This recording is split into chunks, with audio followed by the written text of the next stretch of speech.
Hello hello hello. जय हिंद साथियों। स्वागत है आप सभी का हमारे यूट्यूब चैनल आर के घंटी पर। दोस्तों, आज हम लेकर आए हैं आरआरबी ग्रुप डी के लिए साइंस के पीवाई की प्रैक्टिस सेट, जो रेलवे की परीक्षाओं में बार बार प्रश्न पूछे जाने वाले हैं। और इस प्रैक्टिस सेट में हम 50 प्रश्न लेकर आए हैं। 50 प्रश्नों में से आपको बताना है कि आपने कितने प्रश्न सही किए। ठीक है, तो आपको वीडियो के लास्ट तक बने रहना है। और बहुत ही महत्वपूर्ण वीडियो होने वाला है आज का। ये प्रैक्टिस सेट हमारा दूसरा है। ठीक है, चलिए शुरू करते हैं। आज का पहला क्वेश्चन है आपका आपकी स्क्रीन पर, और आप सभी को कमेंट बॉक्स में आंसर बताना है। ठीक है, कि आपने कितने प्रश्न सही किए। ठीक है, तो चलिए शुरू करते हैं। आज का पहला प्रश्न आपका आपकी स्क्रीन पर, आप सभी लोग आंसर बताइए। पहला क्वेश्चन है आपका, किसी पिंड का भार, वेट जो होता है, पृथ्वी की किस स्थान पर जीरो होता है। ठीक है, तो बहुत ही इंपॉर्टेंट प्रश्न है आपका। पहला ही प्रश्न बहुत ही मोस्ट इंपॉर्टेंट क्वेश्चन है आपका। ठीक है, तो आप लोग आंसर बताइए। और ये कई बार परीक्षा में पूछा जा चुका है, रेलवे की परीक्षा में। तो आप सभी लोग आंसर बताइए। इसका राइट आंसर क्या हो जाएगा, किसी पिंड का जो भार होता है पृथ्वी के किस स्थान पर जीरो होता है। ठीक है, तो इसका जो सही जवाब हो जाएगा पृथ्वी के केंद्र पर। ठीक है, ऑप्शन सी इसका राइट आंसर हो जाएगा। पृथ्वी के केंद्र पर जो है इसका जो पिंड का भार होता है वो शून्य होता है, आपको याद रखना है। ठीक है, अगला प्रश्न है आपका, प्रश्न दूसरा है, वाहनों के टायरों को जानबूझकर लहरदार और खुरदरा क्यों बनाया जाता है। ठीक है, तो आपको इसका आंसर बताना है। जो वाहन के टायर होते हैं, जैसे चार पहिए गाड़ी हो गई, ट्रक हो गए, ठेला हो गए, ठीक है, और ये मोटरसाइकिल हो गई, इनके जो टायर होते हैं, तो उनको खुरदरा क्यों बनाया जाता है। ठीक है, देखा होगा आपने, गड्ढे गड्ढे होते हैं, तो उसको बनाने के लिए इसका कारण क्या होता है, इसका ऐसा बनाने के लिए तो क्या होता है, घर्षण बढ़ाने के लिए। ठीक है, ऑप्शन ए इसका राइट आंसर हो जाएगा। घर्षण बढ़ाने के लिए उसको ऐसा बनाया जाता है। ठीक है, ताकि घर्षण बढ़े और क्या हो जाए, फिसलन ना हो उसमें। ठीक है, और ये स्पीड पकड़े। ठीक है, तो अगला प्रश्न है आपका, प्रश्न तीसरा, आकाश में बिजली चमकने पर उसकी जो चमक होती है पहले दिखाई देती है और गर्जन बाद में सुनाई देती है। इसका कारण क्या है, जब आकाश में बिजली चमकती है तो चमक पहले दिखाई देती है, और गर्जना जो आवाज आती है, ध्वनि आती है, वो बाद में सुनाई देती है। तो इसका क्या कारण हो सकता है, आपको पता है। जैसे आपका जो लाइट होती है, प्रकाश होता है, तो प्रकाश की जो चाल होती है वो ज़्यादा होती है, बहुत अधिक होती है ध्वनि की चाल से। ठीक है, तो इसी की वजह से पहले बिजली की चमक दिखाई देती है और बाद में गर्जना सुनाई देती है। ठीक है, तो इसका जो सही जवाब हो जाएगा इनमें से कौन सा हो जाएगा, प्रकाश की चाल ध्वनि की चाल से बहुत अधिक होती है। तो ऑप्शन ए इसका सही जवाब हो जाएगा, आपको याद रखना है। ठीक है, अगला प्रश्न है आपका, प्रश्न चौथा है, दाढ़ी बनाने के लिए किस दर्पण का उपयोग किया जाता है। आपको बताना है प्रश्न चौथे का राइट आंसर क्या हो जाएगा। जो दाढ़ी बनाने वाला शीशा होता है, यानी दर्पण होता है, उसमें कौन से दर्पण का प्रयोग किया जाता है, ताकि चेहरा का बड़ा और सीधा प्रतिबिंब दिखाई दे। ठीक है, तो इसका जो सही जवाब हो जाएगा आपका अवतल दर्पण। ठीक है, हम जो आप सभी लोग जो शीशे का उपयोग करते हैं, वो आपका अवतल दर्पण का उपयोग करते हैं, यानी अवतल शीशे का उपयोग करते हैं। अगला प्रश्न है आपका, प्रश्न पांचवा, पानी में डूबी हुई एक सीधी छड़ी या पेंसिल के अपवर्तन के कारण मुड़ी हुई प्रतीत होती है। किसके कारण मुड़ी हुई प्रतीत होती है, अपवर्तन के कारण। ठीक है, यह प्रकाश की किस घटना के आधार कारण होता है। ठीक है, तो इसका जो सही आंसर हो जाएगा प्रश्न पाँच का, वो किस कारण होता है, अपवर्तन कारण। ठीक है, तो अब इसमें जो प्रश्न में ही आपका आंसर छुपा हुआ है। ठीक है, किसके कारण, अपवर्तन के कारण ही मुड़ी होती है। तो इसका सही आंसर हो जाएगा ऑप्शन बी। ठीक है, जो रिफ्लेक्शन होता है आपका, रिफ्लेक्शन, उसी कारण क्या होता है, आपको मुड़ी हुई दिखाई देती है, जो आपका छड़ी हुई होती है पानी में। ठीक है, छड़ी डूबी हुई है पानी में। ठीक है, अगला प्रश्न है आपका, प्रश्न छठवां, वर्षा की जो बूंदे हैं किसके कारण पूरी तरह गोलाकार यानी दिखाई देती हैं। ठीक है, जो वर्षा की बूंदे होती हैं, जो पानी जैसे बरसता है, तो गोलाकार उसकी बूंदे दिखाई देती हैं, किसके कारण, श्यानता के कारण, बी पृष्ठ तनाव के कारण, सरफेस टेंशन की वजह से, सी वायुमंडलीय दाब की वजह से, और डी गुरुत्वाकर्षण बल के कारण। तो प्रश्न छह का राइट आंसर क्या हो जाएगा, तो इसका जो सही जवाब हो जाएगा आपका पृष्ठ तनाव के कारण की वजह से, जो वर्षा की बूंदें होती हैं, जो पानी बरसता है, उसका गोलाकार इसी कारण की वजह से दिखाई देता है। ठीक है, बूंदें जो तो गोलाकार होती हैं पृष्ठ तनाव की वजह से, आपको याद रखना है। ठीक है, अगला प्रश्न है आपका, रेगिस्तान में चिलचिलाती जो धूप में पानी का होने का भ्रम, जिसे मृगमरीच का कहा जाता है, ठीक है, होना प्रकाश की किस परिघटना का उदाहरण है। जो मृगमरीचिका होती है रेगिस्तान में, उसको किस घटना पर आधारित है, आपको बताना है। ऑप्शन ए विवर्तन, बी अपवर्तन, सी पूर्ण आंतरिक परावर्तन, डी प्रकीर्ण। तो मृगमरीचिका आपका प्रश्न सातवें का राइट आंसर क्या हो जाएगा, इसका आप लोग सभी लोग आंसर बताइए। बहुत ही इंपॉर्टेंट प्रश्न है और कई बार परीक्षा में पूछा जा चुका है, रेलवे की परीक्षाओं में। तो आप लोग आंसर बताइए, इसका प्रश्न सात का राइट आंसर रहेगा ऑप्शन सी पूर्ण आंतरिक परावर्तन, ठीक है। पूर्ण आंतरिक परावर्तन की वजह से मृग मरीचिका का बनना होता है, ठीक है। किसकी वजह से? पूर्ण आंतरिक परावर्तन की वजह से, ठीक है। अगला प्रश्न है आपका, आवृत्ति फ्रीक्वेंसी का एसआई मात्रक क्या होता है? वेरी वेरी मोस्ट इंपोर्टेंट प्रश्न है आपका ये भी, और आपको इसको नोट कर लेना है, इंपॉर्टेंट प्रश्न है। तो इसका जो आवृत्ति का एसआई मात्रक होता है आपका हर्ट्ज, ठीक है। हर्ट्ज आपका आवृत्ति का एसआई मात्रक होता है, आपको याद रखना है। अगला प्रश्न है आपका, किसी विद्युत का चालक प्रतिरोध रेसिस्टेंस उसकी लंबाई बढ़ाने पर क्या होता है? जैसे विद्युत का जो चालक प्रतिरोध होता है, यदि प्रतिरोध की यदि की उसकी जो लंबाई बढ़ा दी जाए तो क्या हो जाएगा? ठीक है, तो यह क्या हो जाएगा आपका, जो घटता है, बढ़ता है, अपवर्तित रहता है और आधा हो जाता है। ये क्या हो रहा है घटता बढ़ता? तो ये प्रतिरोध, प्रतिरोध की बात कराइए, ठीक है। प्रतिरोध बढ़ जाएगा, घट जाएगा, अपवर्तित रहेगा, आधा हो जाता है, ठीक है। तो क्या हो जाएगा आपका, प्रतिरोध बढ़ जाता है, ठीक है, बढ़ जाता है, ठीक है। जितनी लंबाई बढ़ेगी उतना ही प्रतिरोध बढ़ेगा, ठीक है। तो ये आपको याद रखना है, ठीक है। प्रतिरोध बढ़ता है, जितनी ही लंबाई अधिक होगी उतना ही प्रतिरोध बढ़ेगा, आपको याद रखना है इसका, ठीक है। अगला प्रश्न है आपका, परमाणु बम, एटम बम जो होता है निम्नलिखित में से किस सिद्धांत पर कार्य करता है? आपको बताना है। प्रश्न 10वीं का राइट आंसर क्या हो जाएगा? जो परमाणु बम होता है आपका, वो किस सिद्धांत पर कार्य करता है? ऑप्शन ए नाभिकीय संलयन पर, बी नाभिकीय विखंडन, सी रासायनिक दहन, डी प्रकाश विद्युत प्रभाव। तो जो परमाणु बम होता है वो किस सिद्धांत पर कार्य करता है आपका? तो ये करता है नाभिकीय विखंडन पर, ठीक है। नाभिकीय विखंडन पर आपका परमाणु बम काम करता है, और जो सूर्य होता है वो आपका नाभिकीय संलयन पर काम करता है, आपको याद रखना है, ठीक है। जो सूर्य की किरणें होती हैं, सूर्य होता है आपका नाभिकीय संलयन पर काम करता है, और आपका परमाणु बम नाभिकीय विखंडन पर काम करता है, आपको याद रखना है, ठीक है। अगला प्रश्न है आपका, ट्रांसफार्मर का मुख्य कार्य क्या होता है? वेरी वेरी मोस्ट इंपोर्टेंट प्रश्न आपका ये भी है, प्रश्न 11वां। आप सभी लोग आंसर बताइए। प्रश्न 11 का राइट आंसर क्या हो जाएगा? ठीक है, इसका राइट आंसर हो जाएगा, जो ट्रांसफार्मर का जो मुख्य कार्य होता है, देखिए इसको काटते कैसे हैं, जैसे ऑप्शन को काटना में, ठीक है। और यदि आंसर नहीं मिल रहा है तो ऑप्शन को काटना शुरू कर देते हैं, ठीक है। देखो एसी को डीसी में बदलना, देखो एसी को डीसी में तो नहीं बदलता है ट्रांसफार्मर आपका। डीसी को एसी में बदलना, ये भी कार्य नहीं है ट्रांसफार्मर का। देखिए एसी वोल्टेज को बढ़ाना या घटाना, इसको छोड़ देते हैं अभी। विद्युत ऊर्जा को यांत्रिक ऊर्जा में बदलना, तो इसका भी ये भी काम नहीं है ट्रांसफार्मर का। तो बचा क्या हमारा? ऑप्शन सी बचा, ठीक है। तो यही इसका राइट आंसर हो जाएगा। एसी वोल्टेज को बढ़ाना या घटाना इसका कार्य होता है, ठीक है। ट्रांसफार्मर का जो कार्य होता है, एसी वोल्टेज को बढ़ाना या घटाना कार्य होता है, ठीक है। तो आपको ये याद रखना है। अगला प्रश्न है, गुरुत्वीय त्वरण जी का जो मान होता है, स्मॉल जी का, पृथ्वी की सतह पर समानता कितना माना जाता है? ठीक है, इसका जो सही आंसर हो जाएगा प्रश्न 12 का, वो क्या हो जाएगा? वेरी वेरी मोस्ट इंपोर्टेंट प्रश्न है ये भी आपका। तो इसका जो सही आंसर हो जाएगा, ये हो जाएगा 9.8 मीटर प्रति सेकंड स्क्वायर, ठीक है। इसका जो सही आंसर हो जाएगा ऑप्शन ए, इसका राइट आंसर हो जाएगा 9.8 मीटर प्रति सेकंड स्क्वायर, इसका राइट आंसर हो जाएगा, ठीक है। अगला प्रश्न आपका, पहाड़ों पर खाना पकाने में अधिक समय क्यों लगता है? ये भी बहुत ही इंपॉर्टेंट प्रश्न है और कई बार परीक्षा में पूछा जा चुका है। तो आप सभी लोग आंसर बताइए इसका, पहाड़ों पर खाना पकाने में अधिक समय क्यों लगता है? देखिए ऑप्शन ए, वहां पर जो तो वायुमंडलीय दाब कम होने से जल का जो क्वथनांक होता है, बॉइलिंग पॉइंट होता है, वो घट जाता है, इसकी वजह से समय लगता है। बी, वहाँ ठंड अधिक होती है। सी, कार्बन डाइऑक्साइड अधिक होती है। डी, वायुमंडलीय दाब अधिक होता है। तो इसका जो सही कारण हो जाएगा वो जाएगा आपका, वहां पर जो तो वायुमंडलीय दाब कम होने से जल का जो क्वथनांक होता है, यानी बॉइलिंग पॉइंट होता है, वो क्या हो जाता है? घट जाता है। इसी की वजह से यहाँ पर पहाड़ों में खाना बना पकाने में अधिक समय लगता है, ये आपको याद रखना है, ठीक है। जल का क्वथनांक घट जाने से बॉइलिंग पॉइंट वहाँ पर क्या हो जाता है? कम हो जाता है, इसी वजह से खाना पकाने में अधिक समय लगता है, आपको याद रखना है। बहुत ही इंपॉर्टेंट प्रश्न है आपका ये, बहुत ही इंपॉर्टेंट, ठीक है। वेरी वेरी मोस्ट इंपॉर्टेंट प्रश्न है आपका ये, तो आपको इसको नोट डाउन कर लेना है, ठीक है, कॉपी पर। अगला प्रश्न है आपका ये, प्राथमिक रंग यानी जो प्राइमरी कलर्स होते हैं, कौन कौन से इनमें से आपको बताना है जिनका उपयोग रंगीन टीवी में किया जाता है, ठीक है। देखिए पहले ऑप्शन ए, लाल पीला नीला। बी, लाल हरा नीला। सी, हरा पीला ला काला। डी, बैगनी काला और सफेद, लाल और सफेद, ठीक है। तो इसका जो सही आंसर हो जाएगा, क्या हो जाएगा? प्रश्न 14 का सही आंसर जो हो जाएगा ऑप्शन बी, लाल हरा नीला, ठीक है। ऑप्शन बी इसका राइट आंसर हो जाएगा। ये आपके क्या होते हैं? प्राइमरी कलर्स होते हैं, आपको याद रखना है, लाल हरा और नीला, ठीक है। अगला प्रश्न आपका, जड़त्व का नियम, लॉ ऑफ इनर्शिया जो होता है, न्यूटन के किस नियम गति के नियम को कहा जाता है? ठीक है, ये भी बहुत इंपॉर्टेंट प्रश्न है आपका। जड़त्व का नियम, लॉ ऑफ इनर्शिया, न्यूटन के किस गति के नियम को कहा जाता है? ऑप्शन ए, प्रथम नियम। बी, द्वितीय नियम। सी, तृतीय नियम। डी, किसी को नहीं। तो इसका जो सही आंसर हो जाएगा, क्या हो जाएगा? आप सभी लोग आंसर बताइए।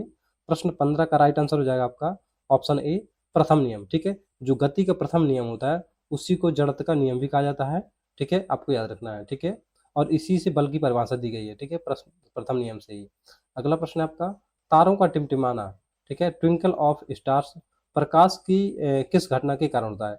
जो ट्विंकल ऑफ स्टार्स यानी कि तारों का जो टिमटिमाना होता है वो किस घटना पर आधारित होता है, किसके कारण होता है? तो ऑप्शन ए प्रकाश का पूर्णांतरिक परिवर्तन, बी वायुमंडलीय दाब अपवर्तन, सी प्रकाश का प्रकीर्णन, डी और प्रकाश का विवर्तन। ठीक है, तो ये भी बहुत इंपॉर्टेंट प्रश्न है, आप सभी लोग आंसर बताइए। प्रश्न जो 16 का राइट आंसर हो जाएगा वो जाए आपका वायुमंडलीय दाब अपवर्तन। ठीक है, ऑप्शन बी इसका राइट आंसर हो जाएगा वायुमंडलीय अपवर्तन। ठीक है अगला प्रश्न है आपका, प्रश्न 17 है, हाइड्रोमीटर जो होता है निम्नलिखित में से क्या मापा जाता है? वेरी वेरी मोस्ट इंपोर्टेंट प्रश्न है, और इसमें सबसे ज्यादा कंफ्यूजन रहता है हाइड्रोमीटर और हाइग्रोमीटर में। ठीक है, तो इसका जो सही आंसर हो जाएगा क्या हो जाएगा आपका, हाइड्रोमीटर से निम्नलिखित में से क्या मापा जाता है? ऑप्शन ए वायुमंडलीय दाब, बी द्रवों का आवश्यक घनत्व, सी दूध की शुद्धता, डी हवा की आर्द्रता। तो इसका जो सही आंसर हो जाएगा, आप सभी लोग आंसर कमेंट करिए।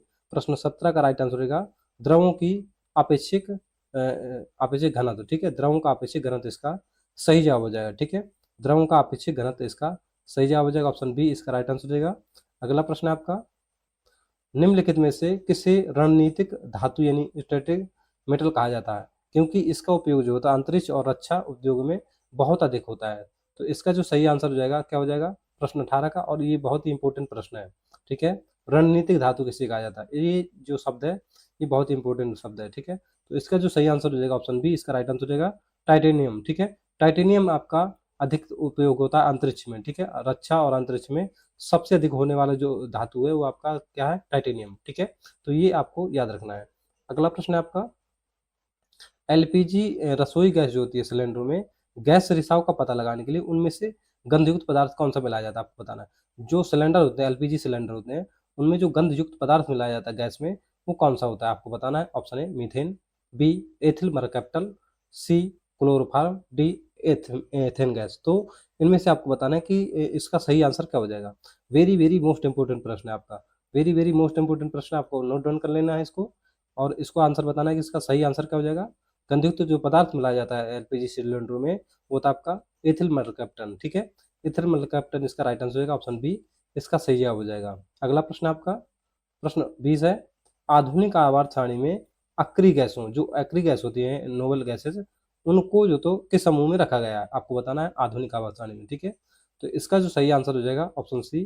ठीक है, समूह 18 में इसको, ठीक है, जो समूह आपका ग्रुप 18 है उसमें रखा गया आपका अक्रिय गैसों को। ठीक है, तो आपको याद रखना है ये जो अक्रिय गैसें रखी गई हैं किस समूह में रखी गई हैं, समूह 18 में रखा गया है, आपको याद रखना है। ठीक है अगला प्रश्न आपका, चूने के पानी जो लाइम वाटर होता है में कार्बन डाइऑक्साइड गैस प्रवाहित करने पर वह दूधिया क्यों हो जाता है? ठीक है, तो ये भी इंपॉर्टेंट प्रश्न है और आपको बताना है इसका सही जवाब क्या हो जाएगा। प्रश्न 21 का, कैल्शियम कार्बोनेट बनने के कारण, बी कैल्शियम हाइड्रोक्साइड बनने के कारण, सी कैल्शियम क्लोराइड बनने के कारण, डी ऑक्सीजन मुक्त होने के कारण। ठीक है, तो आप सभी लोग आंसर बताइए। प्रश्न 21 का राइट आंसर क्या हो जाएगा, इसका जो सही जवाब हो जाएगा कैल्शियम कार्बोनेट बनने के कारण। ठीक है, तो ऑप्शन ए इसका राइट आंसर हो जाएगा कैल्शियम कार्बोनेट बनने के कारण इसका सही जवाब हो जाएगा, आपको याद रखना है। ठीक है, कैल्शियम कार्बोनेट बनने के कारण इसका सही आंसर हो जाएगा। ठीक है, अगला प्रश्न है आपका, प्रश्न 22वां है, सिरके में मुख्य रूप से कौन सा अम्ल पाया जाता है? आपको बताना है। प्रश्न 22 का राइट आंसर क्या हो जाएगा, लैक्टिक, टार्टरिक, एस्टिक और साइट्रिक। तो इसका आंसर क्या हो जाएगा, आप सभी लोग आंसर बताइए। सिरके में बनने वाला जो अम्ल होता है वो कौन सा होता है? वेरी वेरी मोस्ट इंपोर्टेंट प्रश्न है आपका ये, और सभी लोग आप लोग आंसर बताइए। इसका जो सही आंसर हो जाएगा प्रश्न 22 का हो जाएगा आपका एस्टिक अम्ल। ठीक है, ऑप्शन सी इसका राइट आंसर हो जाएगा एस्टिक अम्ल। ठीक है, एस्टिक इसका राइट आंसर हो जाएगा। अगला प्रश्न है आपका, बेकिंग सोडा, ठीक है, जो खाने वाला सोडा होता है उसका रासायनिक सूत्र क्या है? आपको बताना है। इसका जो सही आंसर हो जाएगा NaHCO3। ठीक है, NaH इसका CO3, ऑप्शन बी इसका राइट आंसर हो जाएगा NaHCO3। ठीक है, अगला प्रश्न है आपका, फ्यूज तार और सोल्डर जो टाँका लगाया जाता है उसमें, तो उसमें मुख्य रूप से किन दो धातुओं का मिश्र धातु बना होता है? ठीक है, तो आपको बताना है कौन से दो मिश्र धातु होते हैं जिससे टाँका लगाया जाता है, सोल्डर किया जाता है। ठीक है, तो इसका जो सही आंसर हो जाएगा, इसका क्या हो जाएगा, प्रश्न 24 का राइट आंसर हो जाएगा आपका सीसा और टिन। ठीक है, सीसा और टिन, ऑप्शन बी इसका राइट आंसर हो जाएगा। सीसा और टिन का मिश्र धातु बना होता है। ठीक है, टाँका लगाने वाला। ठीक है, अगला प्रश्न आपका, परमाणु के 3 मौलिक कणों में सबसे हल्का कण कौन सा होता है? आपको बताना है। फोटॉन, प्रोटॉन, न्यूट्रॉन, इलेक्ट्रॉन और पॉजिट्रॉन। तो सबसे जो हल्का कण होता है इनमें से कौन सा होता है? परमाणु के 3 मौलिक कणों में से सबसे हल्का कण कौन सा होता है? और ये बहुत ही इंपॉर्टेंट प्रश्न है आपका, वेरी वेरी मोस्ट इंपॉर्टेंट प्रश्न है, और ये भी परीक्षा में कई बार पूछा जा चुका है, रेलवे की परीक्षाओं में। तो आप लोग आंसर बताइए इसका। प्रश्न 25 का राइट आंसर क्या हो जाएगा? इलेक्ट्रॉन। ठीक है, ऑप्शन सी इसका राइट आंसर हो जाएगा, इलेक्ट्रॉन। ठीक है, अगला प्रश्न आपका, प्लास्टर ऑफ पेरिस पीओपी का रासायनिक नाम क्या है? आपको बताना है। प्रश्न 26 का सही जवाब क्या हो जाएगा? प्लास्टर ऑफ पेरिस का रासायनिक नाम क्या है? Option A calcium sulphate hemihydrate, C B calcium sulphate dehydrated, C calcium carbonate, D magnesium sulphate. तो आपको बताना है। प्रश्न 26 का सही जवाब क्या हो जाएगा? प्रश्न 26 का जो सही आंसर हो जाएगा आपका कैल्शियम सल्फेट हेमीहाइड्रेट। ठीक है, तो ऑप्शन ए इसका राइट आंसर हो जाएगा, कैल्शियम सल्फेट हेडियम हाइड्रेट। ठीक है, ऑप्शन ए इसका सही जवाब हो जाएगा। अगला प्रश्न है आपका, जंग रहित लोहा स्टेनलेस स्टील बनाने में लोहे के साथ कौन सी मुख्य धातु मिलाई जाती है? जंग रहित जो लोहा होता है बनाने में लोहे के साथ जो कौन सी धातु मिलाई जाती है आपको बताना है। प्रश्न 27 का सही जवाब क्या हो जाएगा? ऑप्शन ए तांबा, बी एल्युमिनियम, सी क्रोमियम, डी क्रोमियम और निकल, डी जस्ता। ठीक है, तो आप सभी लोग आंसर बताइए।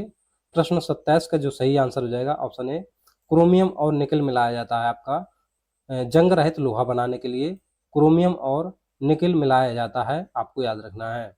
अगला प्रश्न है आपका, शुद्ध जल का पीएच मान कितना होता है? शुद्ध जल का पीएच मान कितना होता है जो इसे उदासीन बनाता है? इसका जो सही आंसर हो जाएगा option A 0, B 6, C 7, D 14। शुद्ध जल का जो पीएच मान होता है वो कितना होता है आपका? 7। ठीक है, जिसे कहा जाता है उदासीन बनाता है। ठीक है, और 7 को ही आप उदासीन कह सकते हैं। ठीक है, 7 को ही उदासीन कहा जाता है। अगला प्रश्न है आपका, पेंसिल की लीड जो होती है, पेंसिल के बीच का काला भाग जिसे कहा जाता है, बनाने में किसका उपयोग किया जाता है? ये भी बहुत ही इंपॉर्टेंट प्रश्न है आपका ये, और कई बार परीक्षा में पूछा जा चुका प्रश्न ये। ठीक है, तो आप इसको नोट डाउन कर लीजिए। इसका जो सही आंसर हो जाएगा option A charcoal, B graphite, C coke और डी लैंप ब्लैक। तो इसका सही आंसर क्या हो जाएगा? प्रश्न 29 का, प्रश्न 29 का राइट आंसर हो जाएगा आपका ग्रेफाइट। ठीक है, जो आपकी पेंसिल की लीड जो बीच का जो काला भाग होता है उसको ग्रेफाइट का बना होता है। ठीक है, आपको याद रखना है। ठीक है, ग्रेफाइट का उपयोग किया जाता है इसे बनाने में। अगला प्रश्न है आपका, सूर्य और तारों में ऊर्जा का विशाल स्रोत मुख्य रूप से कौन सी प्रक्रिया है? ठीक है, तो आपको बताना है। प्रश्न 30 का राइट आंसर क्या हो जाएगा? सूर्य और तारों में ऊर्जा का विशाल स्रोत मुख्य रूप से कौन सी प्रक्रिया है? ऑप्शन ए नाभिकीय विखंडन, बी नाभिकीय संलयन, सी कोयले का दहन, डी रासायनिक ऑक्सीकरण। प्रश्न 30 का राइट आंसर क्या हो जाएगा आपका? आप सभी लोग आंसर बताइए। नाभिकीय संलयन। ठीक है, ऑप्शन बी इसका राइट आंसर हो जाएगा, और इसको हम पहले ही बता चुके हैं। ठीक है, जिसमें आपको नाभिकीय विखंडन बताया आपने, परमाणु बम का जो होता है इसमें आपका सूर्य का है नाभिकीय संलयन। ठीक है, तो सूर्य और तारों में जो विशाल ऊर्जा का स्रोत होता है वो कौन सा होता है? नाभिकीय संलयन कारण। ठीक है, अगला प्रश्न है आपका, प्रश्न 31 है, भूपरपटी जो अर्थ क्रस्ट होता है पर सबसे प्रचुर मात्रा में पाई जाने वाली धातु कौन सी है? ठीक है, जो अर्थ में यानी पृथ्वी पर सबसे अधिक मात्रा में कौन सी धातु पाई जाती है? आप सभी को आंसर बताना है।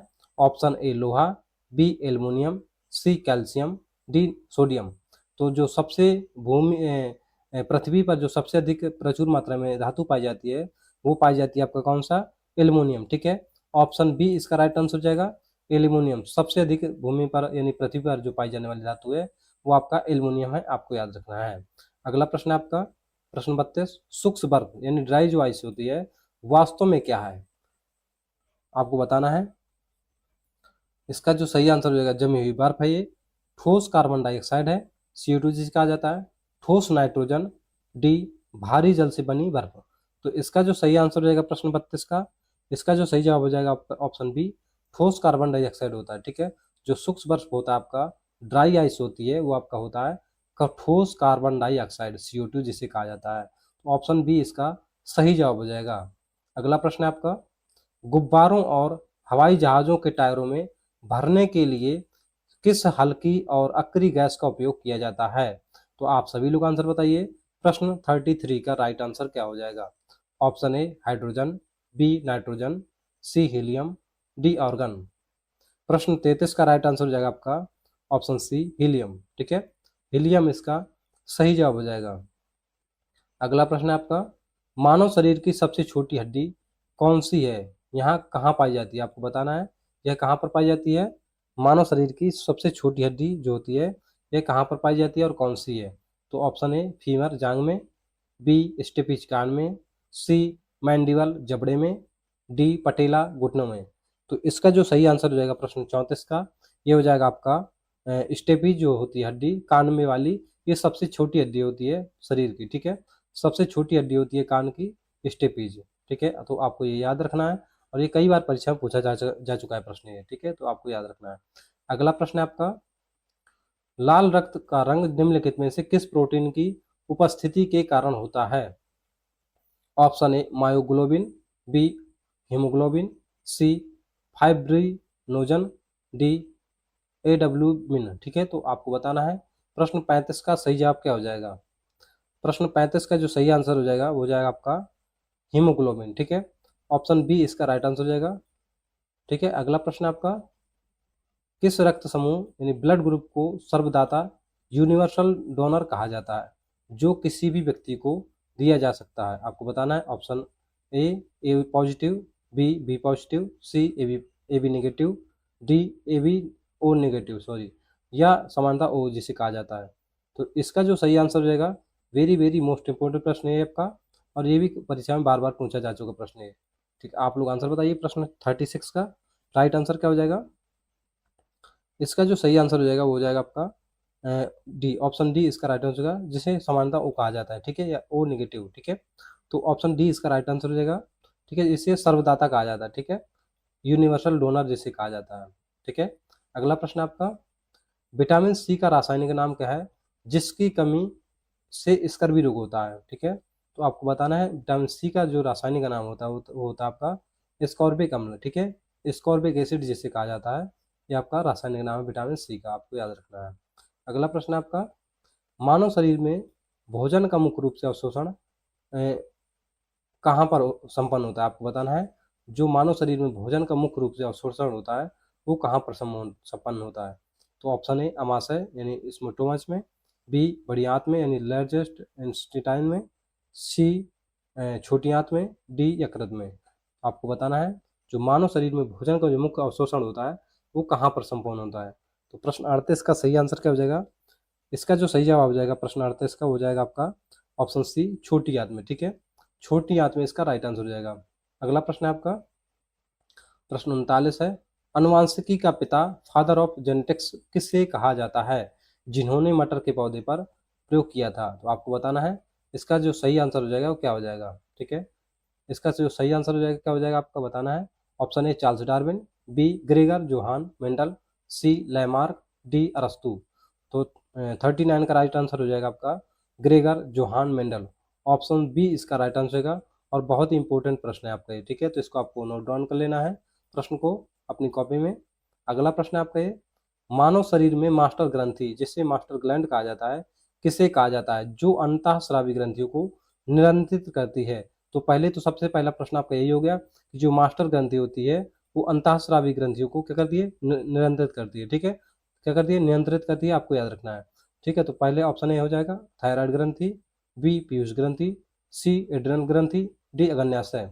ठीक है, तो मानव शरीर में मास्टर ग्रंथि जिस किसे कहा जाता है जो अंतःस्रावी ग्रंथियों को नियंत्रित करती है? ठीक है, तो मास्टर ग्रंथि किसे कहा जाता है आपको बताना है। इनमें से ऑप्शन में से राइट आंसर क्या हो जाएगा? प्रश्न 40 का जो सही जवाब हो जाएगा वो हो जाएगा आपका पीयूष ग्रंथि। ठीक है, पिट्यूटरी ग्लैंड जिसे कहा जाता है इसे ही मास्टर ग्रंथि कहा जाता है, आपको याद रखना है। ठीक है, अगला प्रश्न आपका प्रश्न 41 है 41, पौधों की पत्तियों का हरा रंग किसकी उपस्थिति के कारण होता है?